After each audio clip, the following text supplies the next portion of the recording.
और महाराष्ट्र में सीएम पद की शपथ लेने के बाद आज एकनाथ शिंदे अपने साथियों को लेकर दोपहर 12 बजे मुंबई पहुंचेंगे। साथियों को लेने के लिए सीएम एकनाथ शिंदे कल देर रात गोवा पहुंचे। आज सभी विधायकों को लेकर वो मुंबई आएंगे। शपथ के बाद अब बहुमत साबित करने की प्रक्रिया शुरू हो चुकी है। 2 और 3 जुलाई को महाराष्ट्र विधानसभा का विशेष सत्र बुलाया गया है। विधानसभा सत्र के पहले दिन स्पीकर का चुनाव किया जाएगा।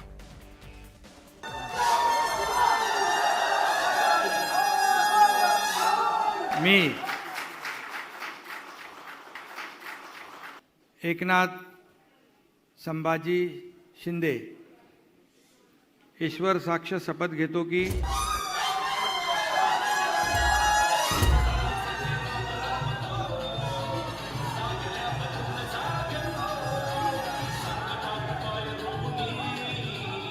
अपने साथियों को लेने के लिए महाराष्ट्र के सीएम एकनाथ शिंदे खुद गोवा पहुंचे हैं।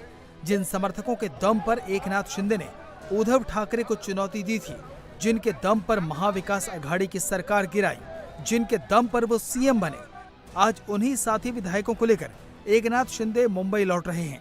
इन साथियों के क्या मायने हैं, इसे जानने के लिए ये समझ लीजिए कि शपथ लेने के कुछ ही घंटों के बाद सीएम एकनाथ शिंदे गोवा के लिए रवाना हो गए ताकि वो उन्हें मुंबई लेकर आ सके। अब 2 और 3 जुलाई को महाराष्ट्र विधानसभा का विशेष सत्र बुलाया गया है। सत्र के पहले दिन 2 जुलाई को स्पीकर का चुनाव किया जाएगा। नाना पटोले के इस्तीफे के बाद महाराष्ट्र विधानसभा में स्पीकर का पद खाली है। इसी विशेष सत्र के दौरान एकनाथ शिंदे अपना बहुमत भी साबित करेंगे। इस वक्त का सियासी गणित बताता है कि उनके बहुमत साबित करने में कोई परेशानी नहीं होगी।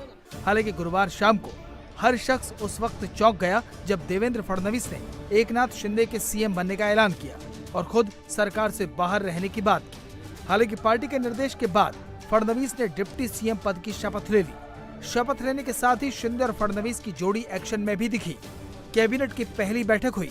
महाराष्ट्र में बारिश की स्थिति, किसान और फसल को लेकर बात हुई।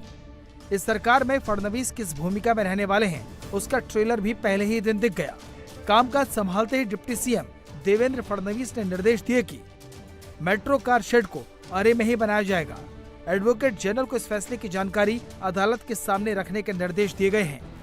अरे में मेट्रो शेड को लेकर पिछली फडणवीस सरकार के दौरान खासा विरोध हुआ था। खुद शिवसेना के आदित्य ठाकरे ने मुखर होकर इसका विरोध किया।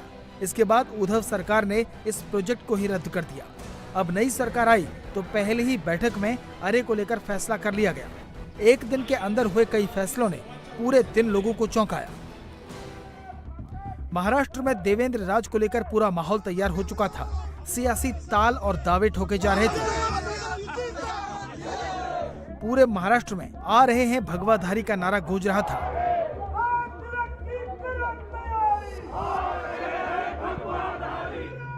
अचानक फडणवीस और शिंदे मीडिया के सामने आए और देखते ही देखते महाराष्ट्र की राजनीति के सारे समीकरण हवा में उड़ते चले गए। चारों तरफ शोर मच गया।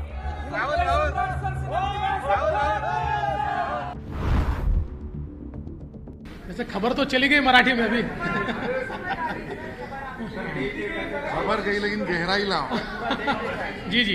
एकनाथ शिंदे जी के साथ शिवसेना जो है, शिवसेना के नेता के रूप में आज उन्होंने मुख्यमंत्री पद के लिए अपना क्लेम माननीय राज्यपाल जी को दिया।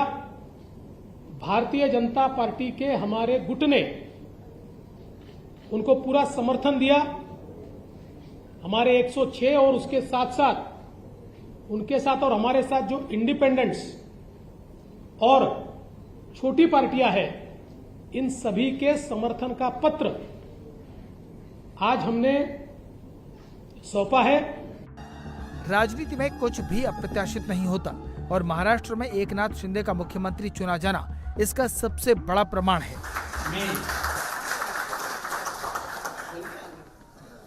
एकनाथ संभाजी शिंदे ईश्वर साक्ष शपथ घेतो की कायद्याद्वारे स्थापित झाले आहे अशा भारतीय संविधानाबद्दल मी खरी श्रद्धा व निष्ठा बाळगीन। महाराष्ट्र में एकनाथ शिंदे की सरकार बनने के साथ ही महाराष्ट्र की राजनीति आखिरकार वहीं पहुंच गई जिसके लिए महाराष्ट्र की जनता ने साल 2019 में बीजेपी और शिवसेना गठबंधन को वोट दिया था। हालांकि पिछले 2.5 साल में महाराष्ट्र ने कुर्सी के लिए वो तमाम उठक पटक देखे जिसकी उम्मीद किसी को नहीं थी। लेकिन जब इस राजनीतिक नूरा कुश्ती का अंत हुआ तो महाराष्ट्र की राजनीति से परिवारवाद के एक चैप्टर का अंत हो गया और सीएम की कुर्सी पर बैठ गया एक शिवसैनिक।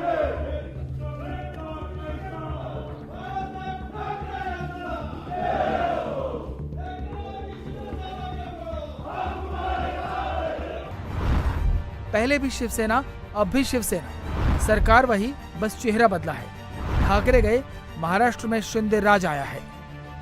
किसी ने सोचा भी नहीं होगा कि शिवसेना से बड़ी पार्टी होने के बावजूद बीजेपी शिवसेना के बागी विधायक एकनाथ शिंदे को महाराष्ट्र का सीएम बनाएगी। कल तक वेट एंड वॉच के मोड पर रही बीजेपी पिछले 10 दिनों तक खामोश रही, लेकिन शाम 5 बजे से पहले ही न जाने क्या चमत्कार हुआ कि महाराष्ट्र की राजनीति में किंग से लेकर किंग मेकर तक सब हिल गए और एकनाथ शिंदे महाराष्ट्र के सीएम बन गए।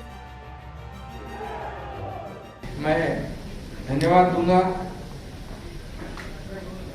देवेंद्र जी ने अभी यहाँ पर कहा कि हम लोग बाला साहब ठाकरे जी के शिव सैनिक को समर्थन दे रहे हैं। ये उनके दिल का बहुत बड़प्पन है। ऐसा कभी कोई करता नहीं जिसके पास 120 विधायक है, जिसके पास 120 विधायक होने के बावजूद ऐसा कोई ग्राम पंचायत और नगर सेवक का पद भी नहीं छोड़ता है। ये तो मुख्यमंत्री पद है और ये आज उन्होंने शिवसेना प्रमुख बाला साहब ठाकरे जी के सैनिक को एक सपोर्ट किया है। इसलिए मैं आदरणीय पंतप्रधान नरेंद्र जी मोदी साहब को धन्यवाद देता हूँ, उनका आभार मानता हूँ। वैसे ही मैं गृह मंत्री अमित जी शाह साहब को भी धन्यवाद देता हूँ, उनका आभार व्यक्त करता हूँ।